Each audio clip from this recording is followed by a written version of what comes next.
Okay, we have our 3 sets of sticks all prepared here. I recommend, if you're just starting out, start with your bottommost stick. I tend to do my center so this bottommost stick comes out to the 2nd inch mark. You can see the notch there, not here, but it's really very even. The notch is right there, and right there, and right here. I've got the pattern looking good, but if you're just starting out, you can definitely use your bottommost one for practicing, because the center part isn't going to show. All that's going to show is your last few rows. That's going to be sticking out behind the one that'll be in the middle. And now notice this one doesn't come out right to the notches. It's about 3 or 4 rows of yarn, I'd say 3 rows of yarn behind that. And the topmost one, even a little more gap there. Why? Well, because we're going to connect these together with that dagger pattern. And just the way it is, from the top, the dagger pattern goes behind everything, and from the bottom it goes more straight across, and that more straight across pulls the yarn in more. If we do this right, as the bottom sets of sticks, their yarn wrappings get pulled in more, everything will come out so it looks even. All these 2 bottom ones will stick out evenly behind the top one. This is critical. I've seen just recently somebody who did really amazing 12-sided ojos, but this was sticking out. The bottom one was just sticking out a little teeny bit. This one more. Didn't have that pattern where you see all of the 12 points sticking out evenly. Also, this works conveniently because as you go along, the same phenomenon is going to happen on this stick over and over again. Whatever pattern you're using, it's going to pull it in more. You're going to end up putting extra wraps on this stick. But at first you would just put the same number of wraps because you're starting off further out.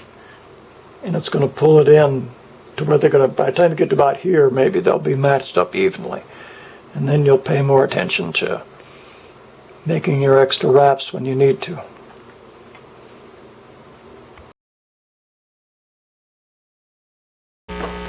Now, putting the 3 parts together. We're following this pattern. Call this the pearl within. 12-sided, 24-inch. Dagger patterns on the 12 o'clock, 3 o'clock, 6 o'clock. Sticks and then interlocking squares around here. Earlier I said holding everything together with dagger patterns, but I also said whatever pattern you do further out, the back squares are going to get pulled in more than the top square. So, start with putting these 2 together just as if we're going to be doing an 8-sided one, even though it's going to be off like this later. We'll twist that around as we work. Just like with our 12-inch 2-stick ojo we demonstrated, the arrow patterns, we're going with the brown here. The difference, of course, with the arrow patterns here is that besides making a pattern, it's going to be holding the ojo together. Twice around, tails in the back, bring this up, underneath, crossed, pull it fairly tight because it's going to be holding, and we move this exactly to where we want it, right next to the last row of the square, and leaving the stick right at the middle of the stick, because when we come back, that's where we want the yarns to cross over. Now, twirling it with just 1 row like that, it's naturally going to knock it out of place a little bit. So we do this very carefully, back to the other side, It's amazingly sturdy with just two rows of yarn holding it together like this. I adjust them to make them go straight across. The more they go straight across and then add on this side, just as if it were a pattern, the more this arrow shape here is going to be very regular and even. Twice around, over the tails, back to the other side. We're going to do about 4 rows of this. You can see if we were just making 8-sided hoe, this part, putting them together, is actually pretty simple. Making 12-sided gets a bit more complex, and it is the hardest thing in the process, is getting the different parts together. People get frustrated with it. Take your time. You can learn how to do it. Okay. Adjusted. Very little adjustment needed to get it back to even. A couple times around here. Tuck this underneath as a temporary knot.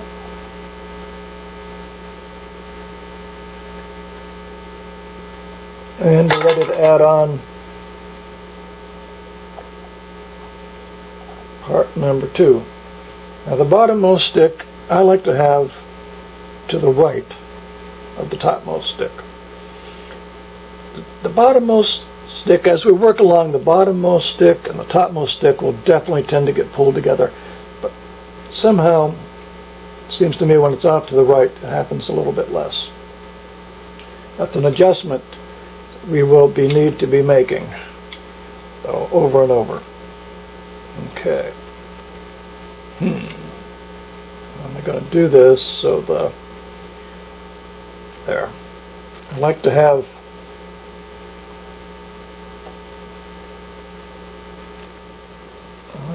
my tails all lined up towards the bottom.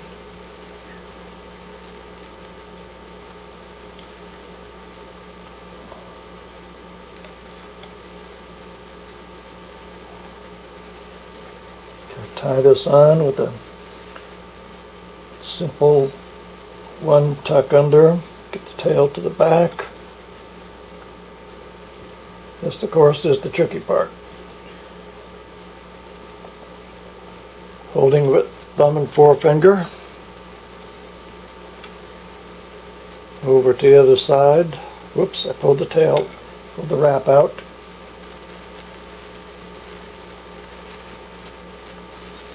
A little bit tighter this time.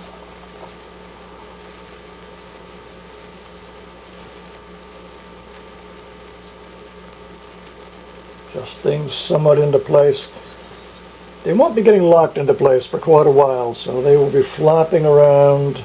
Just keep them generally into place, but not so far out of place that we can't get them back. Okay, got them generally into place, got that brown where we want it, following the last row of the top square. This time we're not going to twirl it. The 3 together, hold it on my lap or set it on the table, twice around,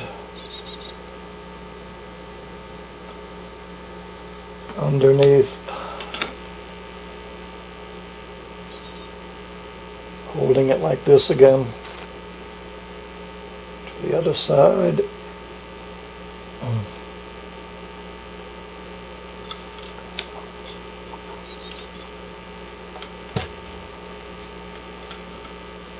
Okay, I almost lost track where they go here. Okay. Push the yarn up where we want it. Now as we work, these will be close together, these will be far apart. That's all right. We'll have plenty of time to adjust that later.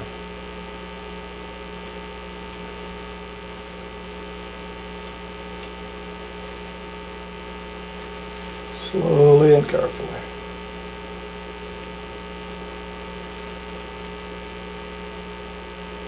Make some adjustments. Slowly and carefully we can twirl it at this point.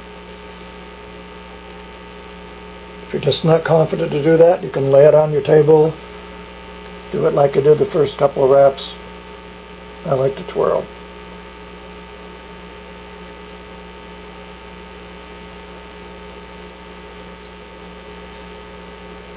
The more rosy yarn we have down, the more stable it becomes.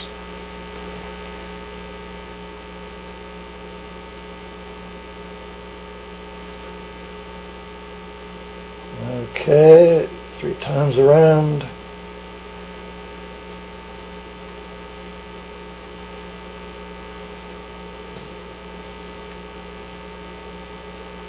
Now, it's basically held together fairly sturdily here. It's just that, obviously, not in final position.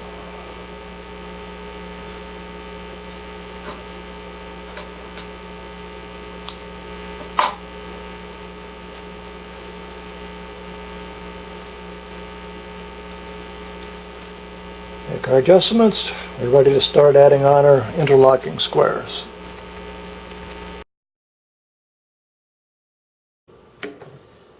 Okay, ready to start the interlocking squares.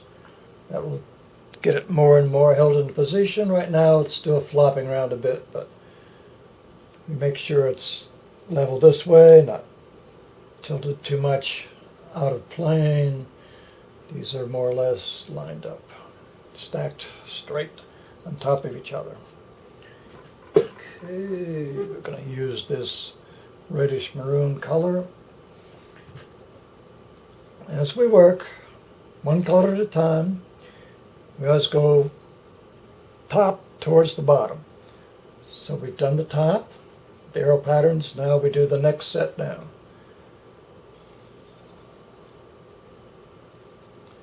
Undo the temporary knot,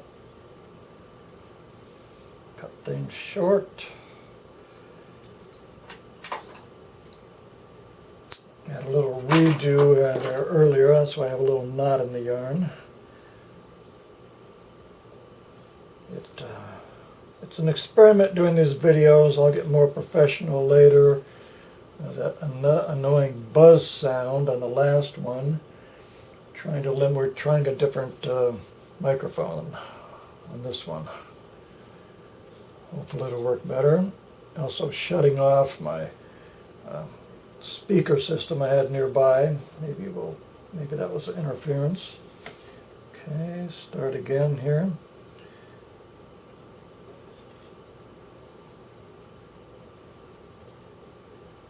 Twist it, twist the color into place. It's a little tricky working in between the sticks. Just knock them out of the way till you have enough room. If you have really big hands, that's a problem, but knock them out of the way, and sooner or later you'll get further out on the oho. There'll be more and more space in between, and the sticks will get more and more locked in place. Okay, underneath everything, always underneath. Now we're adding on to this. We move it up into position. Move it up there. Twirl it. Don't be stuck on working on a table when you can hold it up and twirl it.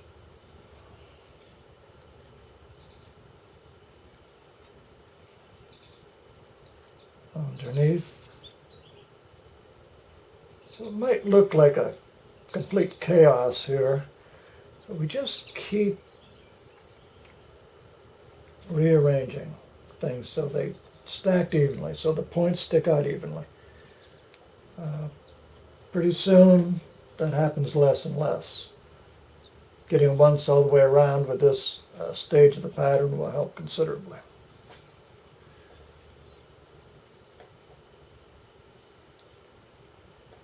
Right now, more or less every time we come around,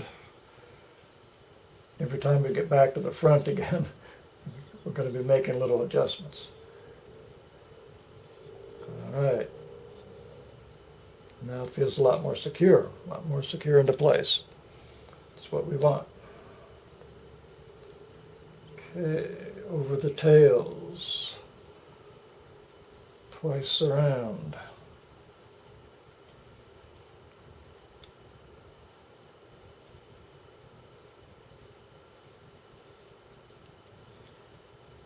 Always using the thumbnail, pushing that right next to the one before it. It doesn't look much like it's adding on to that pattern because it dips down so much going underneath things. But it's adding on to that pattern as much as we can. Keep these rows of yarn close to the previous pattern. Here I've actually caused that pattern to bunch up a little bit. I pushed it in too close maybe. So we're making adjustments here. This line goes straight across as much as possible. And to add on.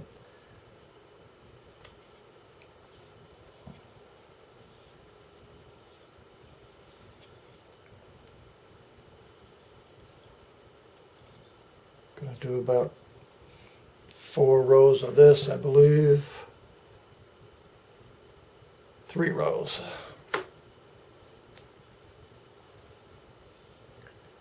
Can't do very many rows at this stage of the game because you're going to be interfering with what you're going to be putting on the next set of sticks.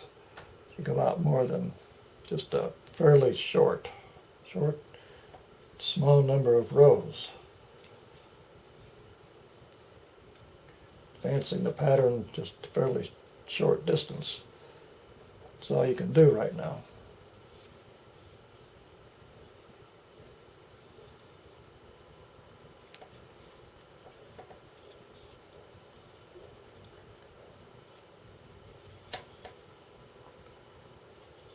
This line doesn't look so straight to me.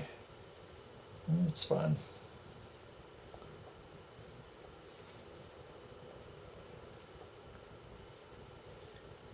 Okay, that's our 3 rows.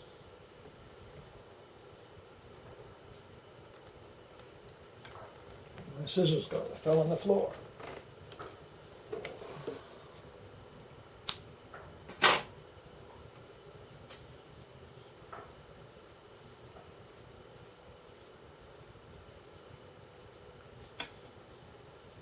Okay, basically very much the same on the bottom set. Again, we had a redo, so I had a little extra piece of yarn in there. Hold it temporarily.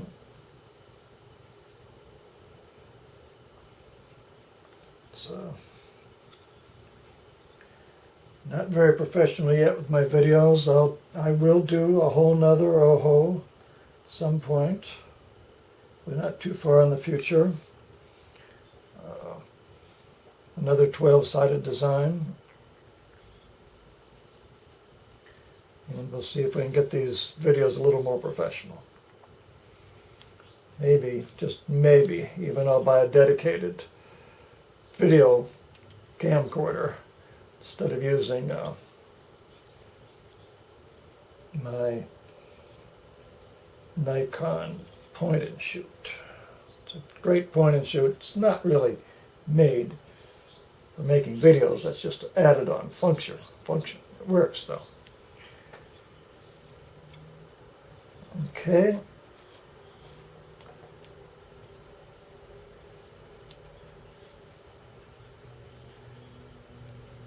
Got the idea here.